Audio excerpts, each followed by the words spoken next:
Hello, everyone, and welcome to episode 428 of the No Sugarcoating Podcast, Codpast. Oh, goodness. Sometimes I switch my words around. It's a bit of a dyslexic thing, right? We all have our stuff. How are you? How is your day? How's your week going? Can you believe it's the end of July and August starts next week? Holy moly, summer is flying by. I hope you're getting out and getting to do all the fun things that you want to do and that you're enjoying it because it always goes by fast. If you're on this side of the world anyway, I know some of you are in winter right now, depending on where you live in the world. Anyways, I hope you're having the most amazing day.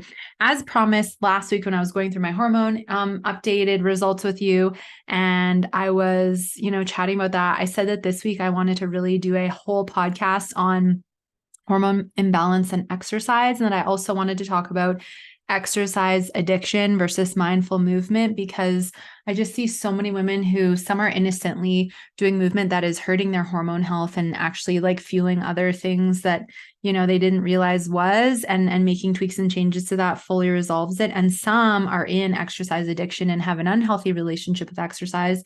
I used to be one of them, 150%. And I wanted to really break down the difference between exercise addiction and mindful movement so you can start to build that awareness. And of course, how do we start to clear this resistance if this is us? How do we start to take steps to trust our body? What does that all look like? So I'm going to dive into all of that in today's episode. Of course, just before we dive in, the show notes for today's episode can be found at amberapproved.ca/podcast/428. Holy moly, I still can't believe it's over 400 episodes. And for those of you, of course, that this is resonating for, and you think that, by 5 minutes, 10, 20 through the end of the podcast, you want to reach out and explore support, you can reach out and we can talk about in a body freedom consultation, or you can email me info@amberapproved.ca about coaching programs available that really cater to you and what you need very uniquely, and have a structure that really helps with the freedom and the overcoming of the self-sabotage with food and building the healthy relationship with exercise. Because I want you all to have a healthy relationship with exercise. Movement is great,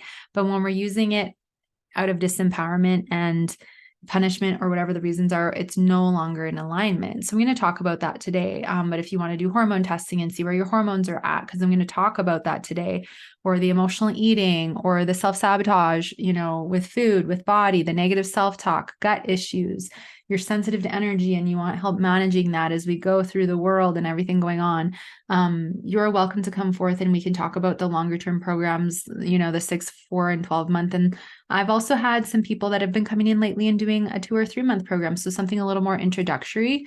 So we can definitely talk about that too. If something that's just a little smaller and digestible at a bit of a lower price point works for you. I want, if I can make something work for you, I'm always happy to discuss and see if we can create something to do so.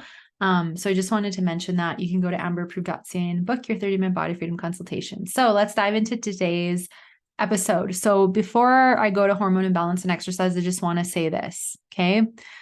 Some of you have a healthy relationship with exercise, right? And this is a good check-in to just have awareness and learn about hormone imbalance and exercise. And this may be something you want to share with others that you think could benefit if you think that they're kind of maybe struggling with some of what I talk about today. Some of you, though, this may trigger the crap out of you because it's going to hit home and your ego is going to get activated and come into defense mode. And that's okay, right? Part of the reason why I have this podcast and share what I do, it's always comes from a place of love.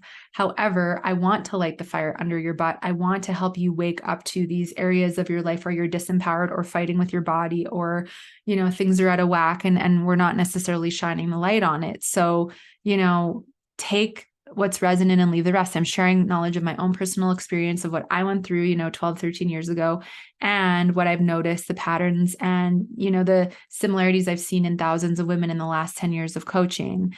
And, sometimes getting triggered is actually a good thing, right?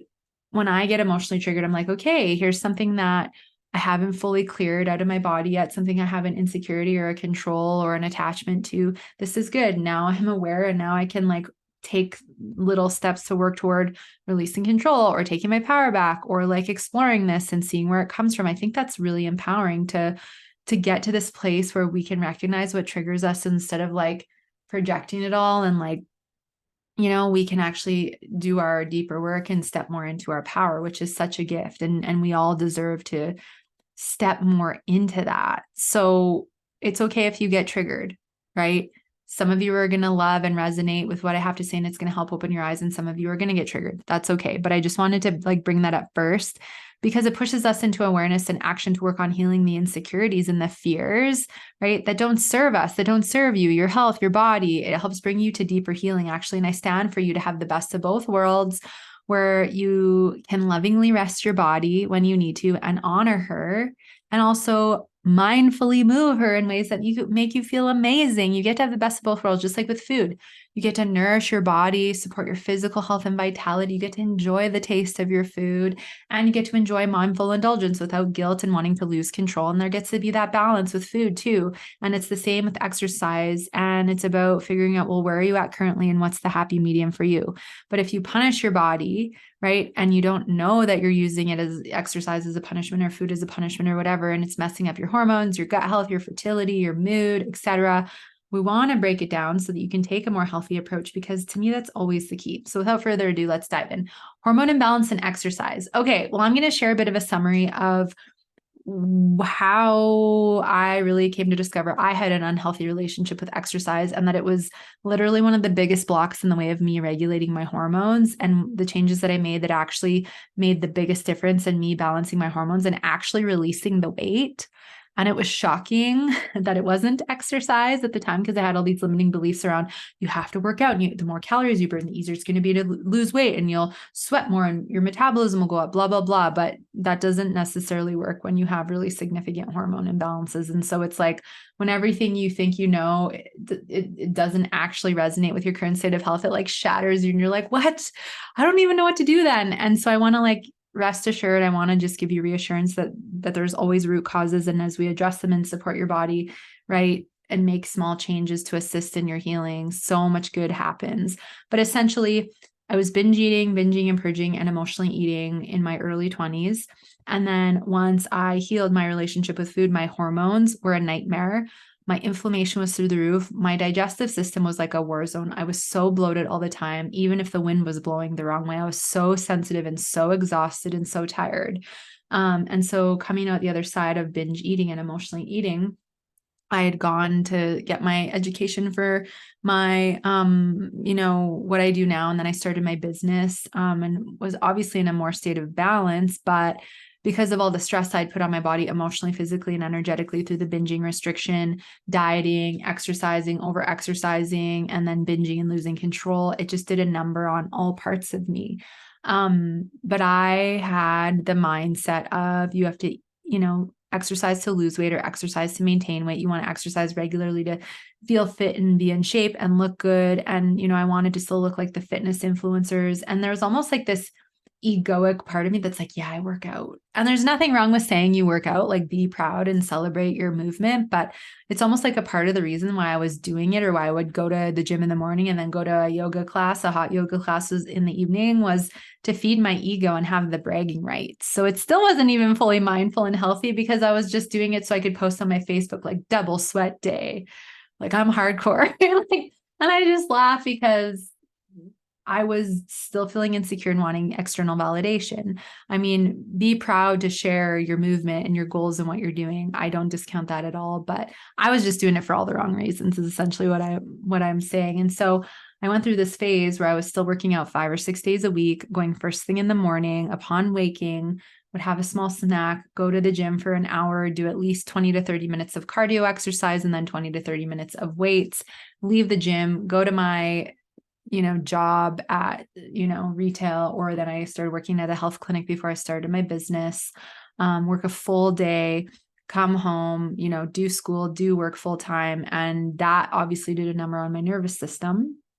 And I was just exhausted. I was so tired. I had the worst brain fog. My memory sucked.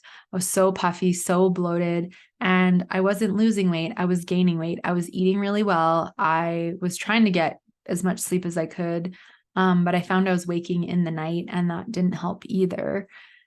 But I had luckily learned more healthy ways to cope with stress, and it just felt like such a relief to not be binging anymore. So, for the first time, I'm so grateful that one of the people that I was working with at the time, they're a very holistically minded doctor. And he said, we should do your blood work. And so before I knew anything about anything that I do now, I was like, okay, yeah, let's do it. And so we do my blood work and it comes back, and he ordered all the tests that most doctors don't. And he'd get a lot of pushback for it, which is so unfortunate that he literally just wanted to help people like get the answers, right? And he was getting a lot of pushback, but that's sadly how the powers that be are sometimes. Anyways, so the results come back.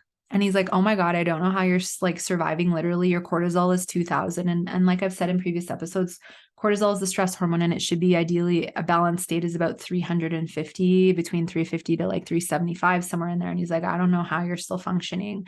And I was only like 24, 25 at the time. So it was like in my mid 20s, like I just have a lot of energy. So that was like the first red flag. And he's like, your cortisol is insane. Like, what are you doing that would do this? And I kind of told him a bit about the binge eating, but I didn't really want to say anything still kind of holding it in. And I didn't tell him about the exercise because I was like, I have to exercise to lose weight or maintain weight, even though I was gaining weight. And so this is the first piece of the puzzle that I found. The cortisol was really high, which is no surprise. Binge eating, emotional eating, binging and purging, going through the all or nothing mentality of diets, restriction, over exercise to binging and losing control with food. And then all the negative self-talk, the grief, guilt, fear, shame, embarrassment, anger, frustration, right? The negative body image, self-talk, the negative self-talk, the ego was just so loud. It was such an arsehole, to be honest with you, right? At the time, because it was fully running the show. So all of that was just fully overwhelming and depleting my adrenal glands, producing my cortisol. And I was flooding so much cortisol through my body. It was like, that's another sign if you have anxiety. That's a sign that there's so much cortisol flooding through your body. And I had anxiety, and my afternoon energy lulls were crazy. Abdominal weight gain, sensitive digestion, irregular appetites, increased cravings, like it all was kind of going on for me. And now it started to make sense.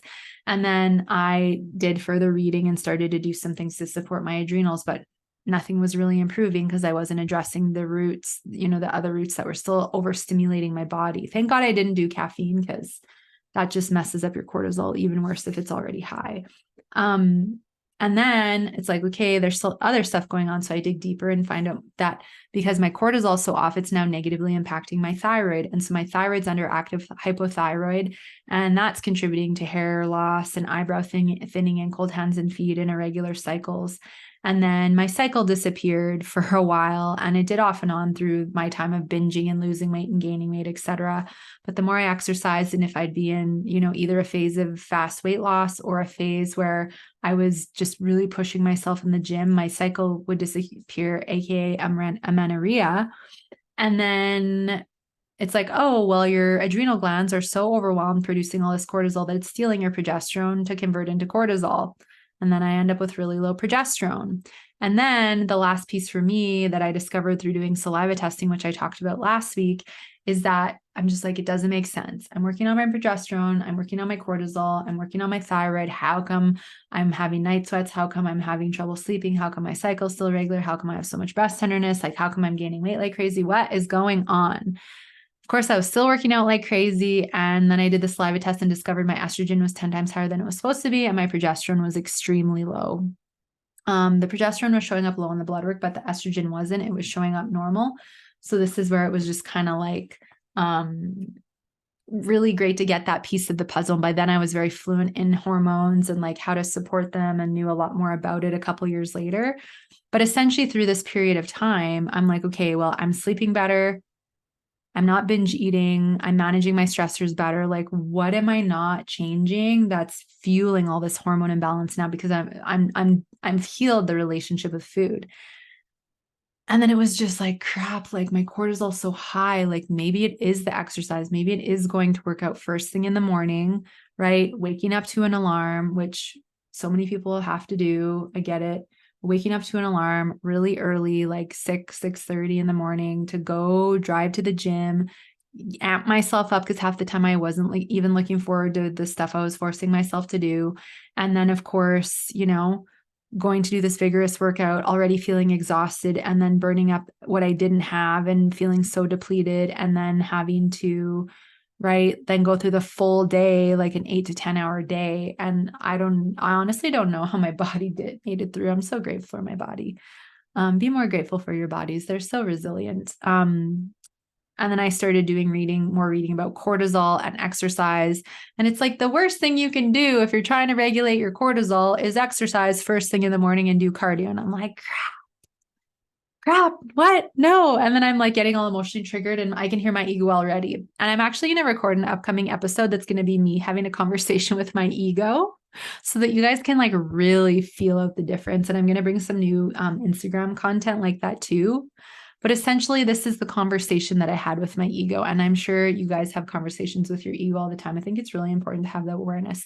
It's like, crap, like maybe this is why my hormones are still so messed up. And my ego's like, no, it's not. Your hormones have nothing to do with exercise. Like you need to exercise to lose weight. You need to exercise to maintain your weight. You need to exercise to look good. You need to exercise to keep up your brand of like that I exercise and I do double sweat days. Like you can't let all that go. Like it's important. It's part of who you are. You won't be as good of a person if you give that up. And like, this is what my ego's saying. And I'm like, but I've made all these other changes and I'm still gaining weight. So the whole like exercise to lose weight thing at this point is such a crock of BS because I'm gaining weight. I'm like, okay, I can't listen to my ego anymore. My ego's like, but you have a fear. Like if you stop working out, you're going to gain more weight and like lose control with your weight. And I'm like, well, I'm already gaining weight. My hormones are out of whack. They're not getting better. I'm taking the vitamins. I'm doing the self-care. I'm eating the foods. I'm like taking all the stuff. It's not getting better. And so luckily I was able to comprehend my ego and was able to go, you know what? I'm going to take a break from the gym just a week or two. Let's just see what happens. And just as an aside, just because I did it this way and chose this doesn't mean you have to do that. Some of my clients, it's different. Some choose to fully slow down and take a break. Some slow down the kinds of things they're doing. Some we do want to reduce HIIT and cardio because it makes it next to impossible to honestly balance hormones and alleviate certain symptoms if we don't calm down some of the stimulants going on. I think movement is so great, but I do think depending on our current state of health, certain things will do better than others and certain things will hurt our bodies more than others. And once we regulate, then we can reevaluate and, add in more intensity and or see where the body goes. However, I made the decision and I'm like, I literally have nothing to lose at this point. And my ego was just yelling so hard about it. But I was like, no, I'm not going to continue to push my body. I'm exhausted. So I did, and I started to sleep better. And I was sleeping in, right? Because I wasn't going to the gym. And then I was having a more carbohydrate rich breakfast. And I noticed my energy level start to improve. My brain fog start to settle down. I had a regular cycle the next month. And then I noticed my clothes starting to fit looser. And I swear to you, through rest, self-care, good nourishment, taking my vitamins, really working on the self-talk and the mindset and managing my stress, that 50 or 60 pounds that I gained via hormone imbalances literally melted off. And I didn't have to do any exercise or any diets. I just took care of me and worked through these weight loss blocks, these layers. And it blew my mind. I was like, holy crap, you don't have to diet and exercise to release weight. Like it's really a protective mechanism and it is really about safety. That blew my mind. And I'm actually so grateful that I went through that because it really helped me understand the key piece of safety and helping the body to feel safe and the connection between the hormone imbalances and the inflammation and the retention and the exercise and that I had an unhealthy relationship with exercise, and anything you do out of fear of force is usually, out of insecurity. So it was a game changer. And then I, as my body regulated, my hormones regulated very easily thereafter. I was like, finally, yay, everything's working. And from then until now, like, we go biking, I walk, I do yoga and gentle stretching, and I have my little rebound trampoline for my lymphatic system. And that's what feels good for me. And for some of you, it's the gym and it's weights and it's a run. Like it's different for everybody. And I think it's so important that we just, meet our bodies where they're at, especially for dealing with gut issues, hormone imbalances, etc. So let's talk about the most common imbalances that I see with this. So with the skipped irregular cycles, if that's going on, it's usually due to really low progesterone or both low progesterone and estrogen, which are your sex hormones needed, women to like have a cycle and also to get pregnant and reproduce. And I often find if that cortisol is really high or really low, we will have deficiencies in one or both of those. And then we see skin issues, we see the irregular skip cycles, infertility, exhaustion, breakouts, weight gain, tender breasts, like all these things just start to happen more. And it all comes from the high cortisol. The thyroid imbalance, right? So weight gain, cold hands and feet, eyebrow thinning, hair loss, extreme fatigue in the morning that kind of settles through the day, irregular cycles, not feeling yourself. This is the thyroid, and it's usually cortisol issues and progesterone issues that mess with the thyroid. And this is from this overstimulation with too much exercise. We gain weight more easily. Or it feels really hard to lose weight no matter how hard you push yourself in the gym, because when we have a cortisol imbalance, progesterone estrogen issue, especially high estrogen dominance, where there's too much estrogen in the body, we have a thyroid issue, we have lots of inflammation. You can work out as hard as you want, but it can feel very draining because you're putting in the work and you're not seeing the result. And part of that is because it's about so much more than your workout. It's about looking at your hormones, your inflammation, your relationship with food, your thoughts and behaviors. So if you're being really hard on yourself because you're putting in the work with your workouts, but you're not seeing results and you're plateaued with your weight or you're gaining, it's not your fault. Try to not be hard on yourself. There's obviously underlying things going on, and maybe the movement you're doing isn't in alignment for where your hormones are at right now. And digging and finding those answers is really important. So let's talk a little bit about, a little bit around, okay, skin, exhaustion, energy, brain fog, weight. Yeah, sex drive will be lower too. Cravings, you can have more cravings. Your appetite might be more irregular. You might have more inflammation in the body, you feel more puffy, more like you're retaining more water. And when that is all happening, and then you work out and you feel like you're retaining more water afterward, there can definitely be a cortisol inflammation connection. I had a client do like a 8 or 9 week exercise challenge where she was working out every day before we connected. And she said she got so puffy and retained so much water, felt like she gained a lot of weight doing that challenge. And then we discovered that she had high cortisol and, certain hormone imbalances going on. And of course, after we started shifting things, and she started, just walking and really honoring what her body needed at the time, the puffiness, inflammation really started to go down. I had another client who had no period for about 3 or 4 years and was doing workouts 6 or 7 days a week in the morning, lots of cardio, HIIT training, running, etc., really intensive movement, hadn't had that cycle in years, right? And then we did the testing, cortisol's high, progesterone and estrogen are literally non-existent. And after a few weeks of her really slowing down her movement and just temporarily adjusting it to honor where her body is now, she got her first period. And that is exciting, in years. And like doctors and stuff are like, oh, here, try this, take this prescription, take the pill. And it's like, no, like the cortisol's through the roof. We need to address that. I see that all the time. And so I think this is just shows you the proof of how fast things can change when we address the roots and we get honest with ourselves about what's really going on, right? This is a journey of becoming more in tune and figuring out what works rather than just assuming more intense exercise or intensity with anything is better, because it's not always the case. Another client had no period and horrible skin issues for 6 years. And then after, once we started working together, she got her cycle back within the first few months of working together, and she pulled back on her workouts, and, we worked a lot on her hormones and her gut, and just like a life-changing experience for her. I just want to give some examples just so you can see across the board what happens. Another had really sensitive digestion, was bloated all the time and had high cortisol. And, she just kept feeling more sensitive to more foods. And once we started supporting her cortisol and she was resting more, her digestion got better. So when we have really high cortisol, the intensive movement can ramp it up more and make you feel more sensitive to more foods. And another had the same kind of thing, high cortisol, low progesterone, and her appetite levels were all over the place. Her blood sugar was all over the place, and it was actually triggering her because she had really increased appetite level, lots of sugar cravings, carb cravings, and it was triggering her to binge and emotionally eat and overeat. And so as we worked on supporting her hormones and helping her with her triggers, her blood sugar and cortisol regulated, and the binges started to really calm down more as she felt more satiated with her meals. And just again, like that balance that worked for her. There's so many examples here, and there's a sweet spot for everybody.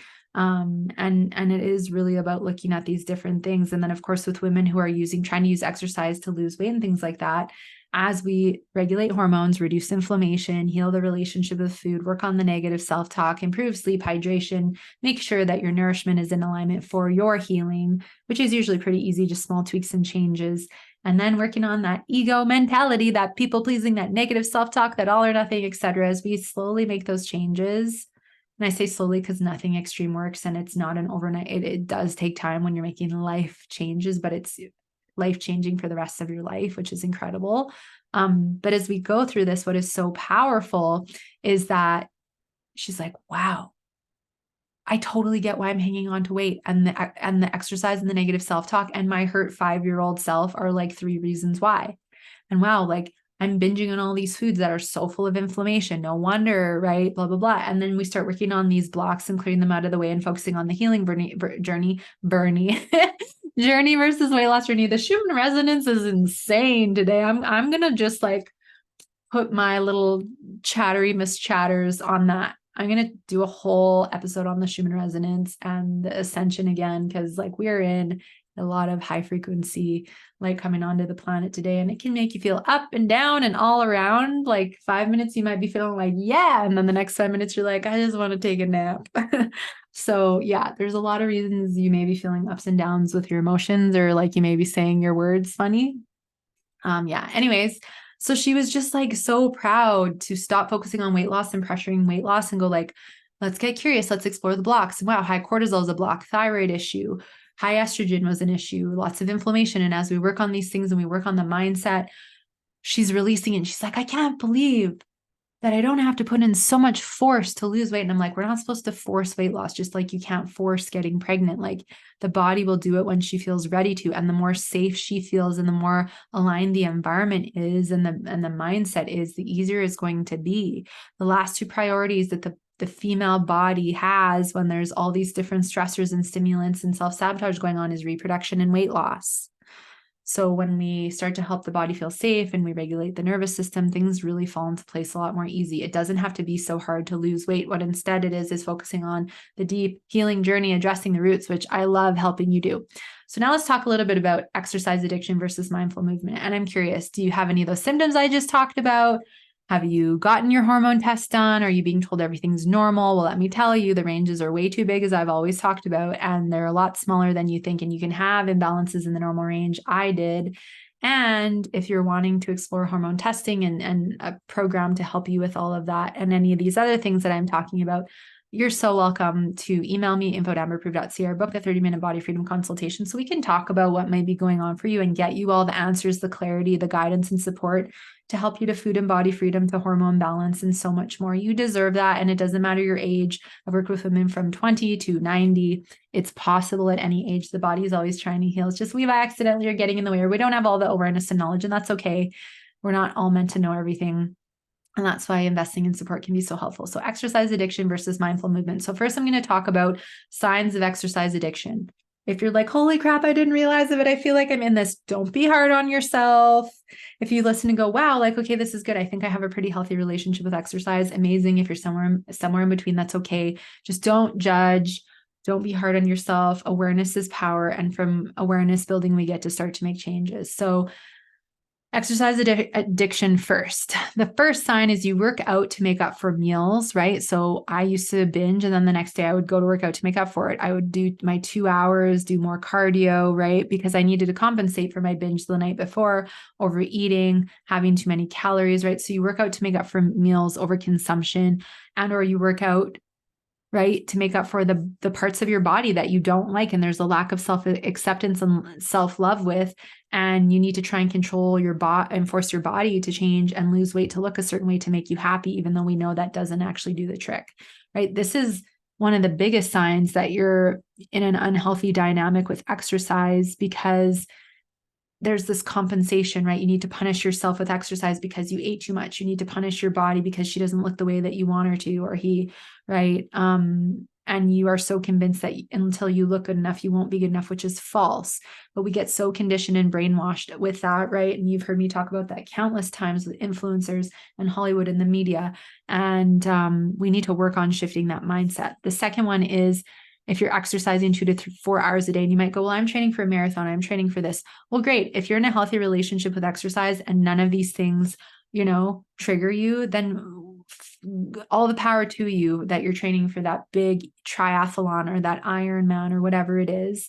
I can tell you though, I think it would be great for people who are training for big events to be monitoring their hormones the whole way through and supporting your adrenal glands, because I can tell you, after working with women that have done things like this, they end up with no period, they end up with depleted cortisol, and they end up with adrenal fatigue. And whilst they're eating well and training, in a healthy way, it can still mess with hormones. So maybe support your hormones while you're going through that. But if you're forcing yourself to go to the gym to burn calories, to lose weight, or to compensate with the food because you don't feel good enough, that is more this like unhealthy dynamic. Another example is you feel tired or exhausted and you feel more tired after your workout, but you keep going because you think and are convinced, like I was, that you have to work out to lose weight, or for other reasons, but you're ignoring that your body is trying to tell you, I'm tired. Can you please rest me more? Another sign is you have no period and you're in the cycle of your life where you should have one every month, and that it's been gone for months or years. Okay. If you're exercising a lot and you don't have a period, it's so important to look at what the connection may be between the two. Another example is you change your plans to accommodate your workout schedule, right? Boundaries are good to make sure you're making yourself a priority. So I'm not talking about that. But if you're making things up, lying, or feeling guilty if you miss a workout, right? And you make up stories so that you can avoid going to hang out with your friend, etc. That's a different story. That's an unhealthy dynamic. I used to do that with food. I'd make up stories as to why I couldn't hang with friends, or why I had to leave early because I had to get to the store before it closed to get my fix. That's an addiction. That's an unhealthy relationship, versus going, you have your workout time and then someone's like, hey, let's go for tea or whatever at this time. And you're like, hey, thanks, but that's my workout time. I can meet you a different time. That to me is different, right? Another example is when you think about taking time off to rest your body or to take rest days, which to me, a rest day is rest. You're resting. Sure, maybe you do a restorative yoga, which is very slow, gentle stretches, but you're not getting your heart rate up necessarily, or you're just, resting. You're really honoring that day of rest, or it's just a really small little walk. Maybe not even, right? But just resting. But if you think about that and that gives you feelings like guilt, fear, anxiety, resistance, anger, you feel tense, your rigidity kicks in, right? That is a sign that you're not necessarily in a healthy relationship with exercise. Another sign is you continue to go and potentially put yourself at risk when there's certain weather conditions or conditions externally that could put you at risk or impact your safety. So here's an example for me. When I was in the heart of my gym obsession,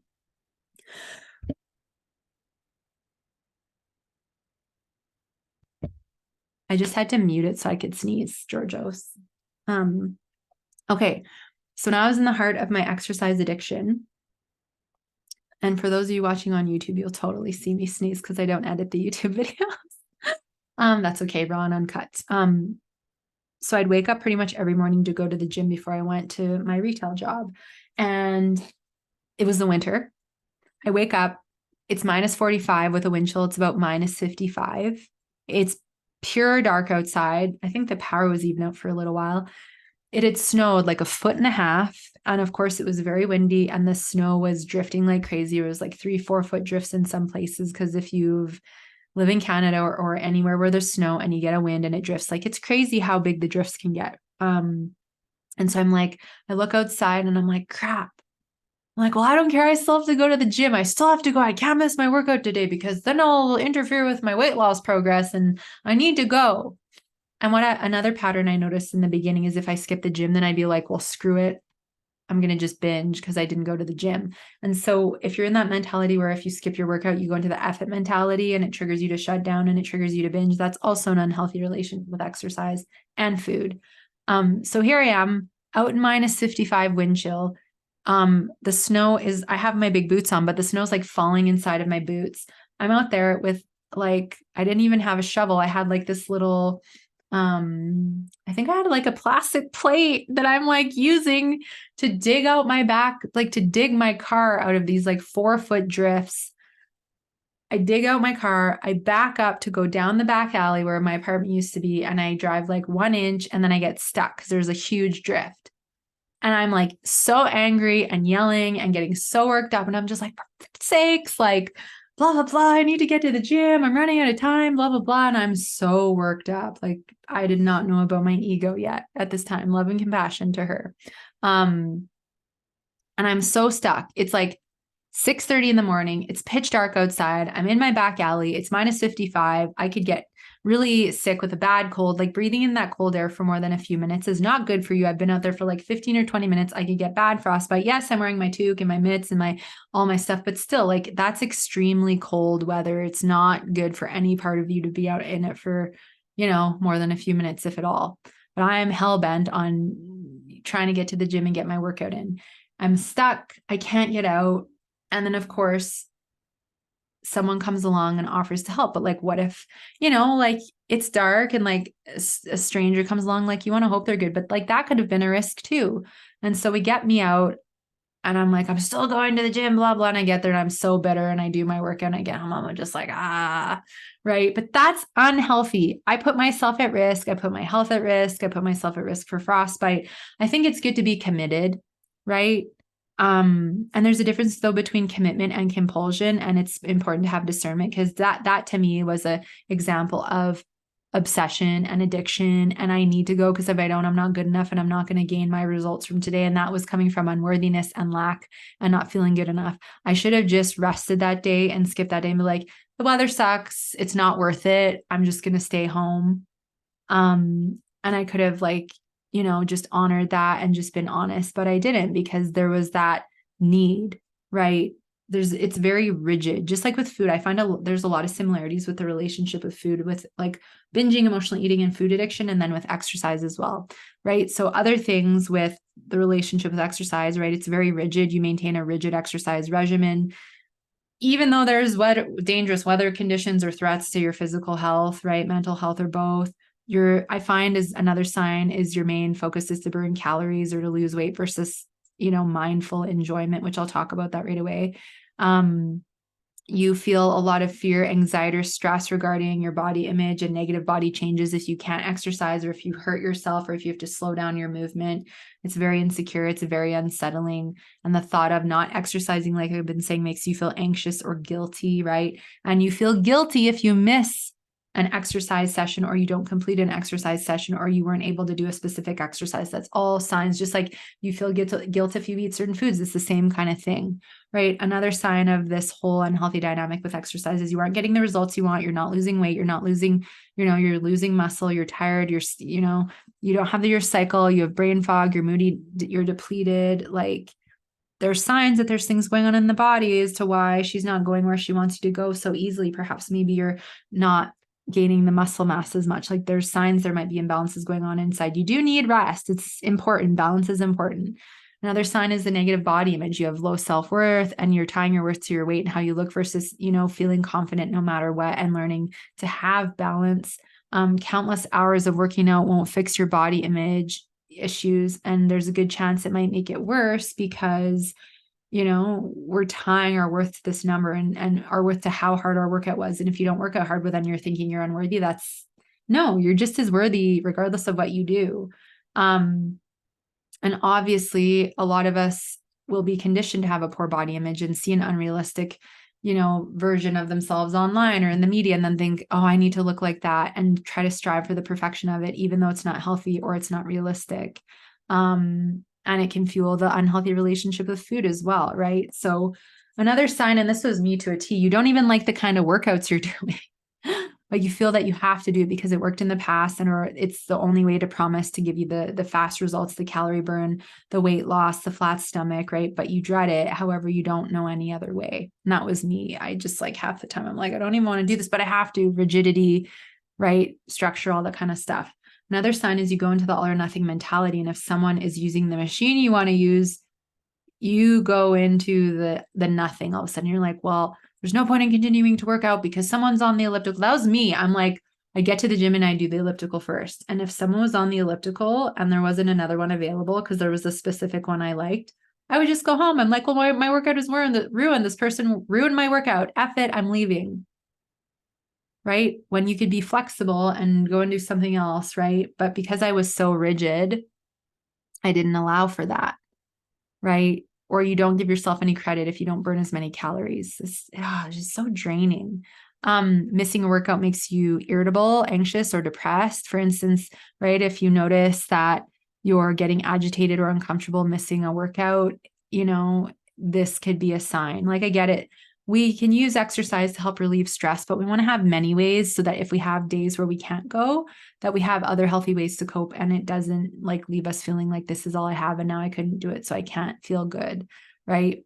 Working out when you're sick, injured, or exhausted. It's so important to listen to your body, honestly. Okay. But when you have an exercise addiction or you have a fear of slowing down, you'll push yourself through a pulled muscle, the flu, injuries, right? Failing to rest when it's so important. Hello, I sprained my ankle when I was struggling with my food addiction. I can't help but laugh now because I sprained my ankle. And of course, my physio is like, you can't do the walking, the running, and the elliptical because like the pressure, and he's like, even on the elliptical, it's just like because the weight's coming onto your ankle and your foot and it's going to keep inflamed. I'm like, okay, I won't. And then I'm like, of course I'm going to go to the gym and still go on the elliptical. I won't walk, but I'm going to do everything else. So I kept doing my workouts the same, and I was so stubborn, and that was my ego and my insecurity. And I spent thousands of dollars that I didn't have on physio because I refused to slow down and rest. And my ankle bothered me for a couple of years because of that fear and resistance. And then I got an office job and I was like, I've got to rest. Like, I can't afford to keep spending this money on this. Like, I've got to figure something out. And when I started to slow down and like honor my body, it calmed down right away, but it was staying inflamed because I was agitating it, doing the movement that was making it worse. Okay. We also know, that exercise becomes more of a issue when we're using it as a way to escape or check out, just like with food, right? Or if your workouts start to impact your relationships, when you notice that you or your workouts you're spending more time training, right, than with a spouse or with others, right? I mean, I think it's good. You could spend time in the gym with them too, but there's just a difference, right? And the last one that I'll like identify with the exercise addiction or the, unhealthy relationship with exercise is it's defined, your happiness is defined by how much exercise you do versus, having many ways to boost your mood and feel happy. But it's your happiness and your mood are solely dictated by the outcome of your latest workout and how your body looks or how fit you perceive yourself as, right? But when we do this, we lose the fun and the creativity and the enjoyment, and we're not in touch with our bodies and what we really need. So those are some of the signs. Feel free to write them down. Come back and listen again to that part if you want. So which ones did you have? What triggered you? What's your ego saying right now? These are all great questions to journal on and to reflect upon, because the more honest and authentic you can be with yourself, the sooner you are to make change and to heal and to really gain freedom of mind, freedom with your body, freedom with your exercise routine, food, etc. And you all deserve that. And that's what I want for all of you. So now let's talk about mindful movement and having a healthy relationship with exercise, because it's very different, right? When we have a mindful relationship with exercise, we take rest days, we honor our body. And if we have certain injuries or health issues, or we're sick, or we have hormone imbalances, we will honor our current state of health and we'll slow down and adjust our routine to what our body needs right now. And then we know we can always adjust it again down the road and just be patient and supportive of the body, because we're loving the body, we're respecting the body, we have our worth, and we're not tying our worth with our workout. We have multiple ways to cope with stress, and exercise is one of many. And we don't let our exercise dictate our mood or whether or not we can be happy that day. We're happy no matter what. And it's just a bonus if today that workout was awesome and it makes me feel good. We're detached from what the workout needs to look like, and we go with the flow. And if someone's on the elliptical, who cares? I'm going to go on the treadmill. I'm going to go on the bike. I'm going to just do jumping jacks for 10 seconds and then get into, warm up and then get into my workout, right? Or maybe it's like, this yoga practice actually is far more valuable for me today than doing a cardio workout. But it's like, you do movement that you enjoy and that you look forward to, and you have a variety of different options that you can flow through. But it's not about calorie burn. It's about connecting with yourself and your body, and you get to see how powerful your body is and be in awe of her flexibility or her strength, and that it boosts your mood. And you're doing it from this place of love and respect, and also keeping in mind that you're detached from how often you do what feels good rather than like logically I need to. It's like, no, this is what feels good. I'm going to do that. In order to tap into what feels good, it does take some time to reflect and build connection and do some of this healing, but you can. And then it's like, it's so easy. And mindful movement doesn't focus on calorie burn, and instead it focuses on the mood boosting benefits, the anti-stress, the connecting with the body, feeling strong, etc. You're moving energy through your body when you're doing your mindful movement. Maybe for you, your favorite thing is getting outside into nature while you do your movement. And that feels so good, right? So that's another thing that you can explore and play around with, right? But you're not exercising to try and lose weight to boost your worth. Okay, fine. Maybe part of your healing routine is I want to add in healthy exercise to help with metabolism. That's fine. But if you have to force exercise to force weight loss, there is probably some kind of unhealthy dynamic there. Really be willing to get curious about all the reasons your body may be hanging on to protection, and that there's blocks. There's a lot of weight loss blocks we can have. The Release 3-part masterclass series on my online programs page really goes into the depth of that. And it's about safety in the body. So now let's talk a little bit about clearing resistance and trusting your body. So when we've been programmed for years or decades that we need to exercise and we fear what will happen if we slow down or stop with our weight and our body image, right? There's programming and patterning and conditioning to undo here. And repetition has created what is now, and it's going to be repetition of certain thoughts and beliefs and the ego, right? And behaviors, and working on that, because that's brought you to this point. So it's working on that and shifting that that's going to change the dynamic you have with your mind, your thoughts, your beliefs, and your ego, which is going to shift the relationship you have with yourself, your worth, your body, etc. So be patient, as it will take some time to shift, and that's totally okay. Okay. I think one of the first things that I can suggest for you is to honestly, if you're going through this and you're resonating with a lot of the, exercise addiction or unhealthy relationship with exercise things, get some support. That's my first recommendation. If you're able to get some support, because this is so deep and the ego mind is so intense and so strong when we first start working on it, it's hard to say no. We feel very rigid. We feel very controlling. We have a lot of fear around making changes. And the ego will make up all the reasons, stories, and excuses why you don't have any issues and why it's not a big deal and why it's fine. And you need to work out or you're going to gain weight. You need to work out to look good, blah, blah, blah, blah, blah. And you can't have this happening when that's the voice that's governing you and you're continuing to give into it, and you have for a while. If you have the ability and means to get some kind of support from whomever you feel called to, please do, because I want you to have a healthy relationship with your body and exercise and claim your worth, and also be detached from needing to do it to feel good enough or to lose weight. I want you to have this healthy dynamic with food, exercise, in your body.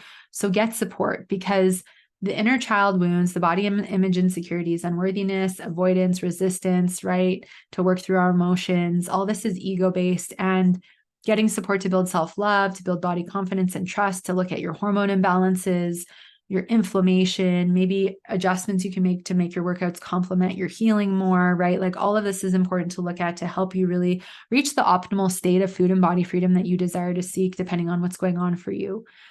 I think the second thing is to just lovingly be honest with yourself. Maybe none of what I said registers with the triggers and you have a healthy relationship with exercise. Amazing. And now, or maybe, right, like you're really triggered or you're really going, wow, maybe I'm in an unhealthy dynamic, but I don't want to change. It's not a big deal, blah, blah, blah, whatever's going on. But can you be honest with yourself? Don't judge yourself, but just observe and see where you are at. Can you be grateful for some clarity that this might be going on for you? Because it's clarity and understanding with this unhealthy dynamic that may be hindering your health and your relationship with food, body, etc., that's actually going to help you go, you know what, I want to work on this. I want to maybe start making some changes myself or get some support or both. And you're going to see an improvement in your health, your mood, everything. Because the more we're pushing and forcing the body, the more out of whack we are, the more symptoms we have, the more it impacts our mood, the more it impacts, our relationship with food and everything. It ripples out into other areas of our life as well. And how good would it feel to not feel guilty if you didn't exercise today? And if you took that rest day or you slept in and it improved your energy and your brain fog settled and your puffiness started to calm down because you took that time? How amazing would it feel if you were detached from the kinds of workouts you did and you only chose to do movement that you loved and you stopped forcing yourself to do movement that you hate because you think you need to do it because this person is doing it? Start listening to your body. What feels good to me today? Not, oh my God, I'm thinking about that and I'm dreading it and I'm already getting a cortisol spike thinking about doing this movement that I don't want to do. Start thinking about it. And then which triggers or which exercise addiction or unhealthy relationship with exercise, points came up for you. And depending on those points, what do you want to work on? Because breaking through resistance is so important, this wall of resistance, because we want to regulate your hormones. We want to help the body balance. And sometimes we have to make temporary adjustments with certain things to assist. And the honest truth is, for the women that I've worked with, when I first started my practice, I was a bit more like, okay, well, yeah, you can keep doing the workouts and we'll see what happens. And we did supplements, we did adding in foods, teas, and spices. We tried to add in some other self-care modalities, but the cortisol kept going up. So here's the proof. We do all the other support, but the cortisol keeps going up because the exercise is one of the determining factors that is really, keeping the hormones at a balance, and they're getting worse. And so once we did that and I saw that, I'm like, you know what? I know they're going to get worse if we don't make that temporary adjustment, right? And for some of you, if you're like, there is no way I would ever change my exercise routine, well, so be it. Fair enough. However, you might not see the changes you want to see if you're not a bit more flexible. So I would encourage you to be willing to work on that rigid mentality and that inflexibility, because that's the ego, and that could hinder you with different healing. Like, what if you're trying to get pregnant, you're so desperate to get pregnant, and the reason you can't get pregnant is because you're doing so much working out and your cortisol's through the roof and your progesterone's low? If you keep that rigid mentality, that may hinder your fertility for a really long time. We don't want that, right? Same with so many other things, but just using that as the example, we don't want to hinder that. So be willing to soften a bit and get a bit flexible. Be willing to open your mind. Getting support can help you to do that. Do some journaling on whatever, the points were that came up for you around the unhealthy dynamic with exercise. And what would it look like to have a mindful routine with exercise? Write about it, journal about it, write about the differences, like how it can be supportive. Write down what you suspect is being impacted negatively by mindless movement and overexercise, right? Take time to really reflect, and then feel free to reach out if you want to have a conversation. And maybe you want to start slowing down yourself and try a rest day and work through the guilt. The guilt will fall away. It's safe for you to rest. It's safe for you to have balance. It's safe for you to really meet your body where she's at and take it one step at a time. I'm proof. I've witnessed so many clients. Less is more. To honor the body getting into alignment, to regulating hormones, and a lot more. So I hope you've enjoyed today's episode. It is a biggie, but important. So much to break down here. Of course, like I said earlier, if you have questions, you want to talk about going on a journey to deal with and overcome this exercise addiction, this unhealthy dynamic with exercise, body image, relationship with food, hormone health, gut health, and more, feel free to either email me or book a 30-minute body freedom consultation at amberapproved.ca. If you're wondering if you're struggling with emotional eating, you can take the free emotional eating quiz as well at amberapproved.ca and learn more about body freedom and all kinds of other things there. And as I always say, there's no better time than the present to take action on your health and your healing and regulating your hormones and your nervous system. So take one step today. And cheering you on. I'm sending you so much love. Oh yeah. And just friendly reminder, all the details for today's episode are in the show notes at amberapproved.ca/podcast/428. Sending a lot of love. I'm going to drop a guest episode on Wednesday, and we're going to talk about fertility and acupuncture. So that is going to be an interesting listen for a lot of you. And if it doesn't resonate for you, maybe you have a sister, a friend, a family member who it will. So sending lots of love. Enjoy your day and your week, and we'll look forward to connecting then. Have a beautiful rest of your day. Take care.